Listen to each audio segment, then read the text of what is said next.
As an avid viewer, watcher, and reviewer of TNA programming in the last 17 years, I was really looking forward to TNA Slammiversary last night. And I almost went so far as to go to that show, drive from CT to Long Island to see the show in person. Ultimately, I didn't have a chance to, but I was looking forward to the show nonetheless. And every single year, it kind of feels like Slammiversary has some steam behind it. People are talking about TNA for the first time all year. They put on a strong show. And inevitably, that buzz and conversation will dissipate, but nonetheless, at least people are impressed, and maybe, just maybe, TNA might be able to get back some of those fans they lost years ago after putting on bad booking decision after bad booking decision. And the product has been a lot better in recent years. Again, as someone who has watched it consistently in the last 17 years, I can attest to that.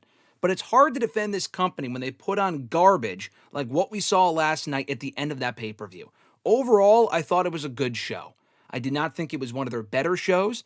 There was a lot of questionable booking decisions and matches that didn't really end up being all that great. But the biggest part of that show that people will be talking about for days to come, until they're not talking about TNA anymore, is the fact that Trick Williams retained the TNA World Championship. The TNA Trick Williams World Championship experiment has overall been fine, but this really should have been where it ended. Mike Santana, the hometown hero from New York, was in that main event match with Joe Hendry and Trick, and he really should have walked out with that belt. If you heard that reaction when he walked through the crowd to that ring for that match, those people were ready to see Santana take the title. And there's not many moments in wrestling that you can point to and say, strike the iron while it's hot, do not continue the chase, pull the trigger here.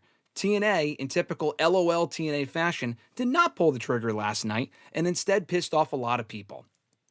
And as someone who has overall been positive about the WWE TNA working relationship, the matches it's given us, the moments it's given us, including a very familiar face popping up at Slammiversary last night, I was not satisfied with the way that Slammiversary went off the air. Trick Williams still the TNA World Champion, and JC Jane, the NXT Women's Champion, also now the TNA Knockouts World Women's Champion.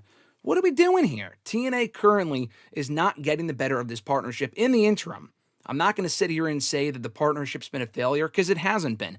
TNA got its biggest house in North America last night because of the WWE working relationship and also putting on quality shows, cultivating a quality roster.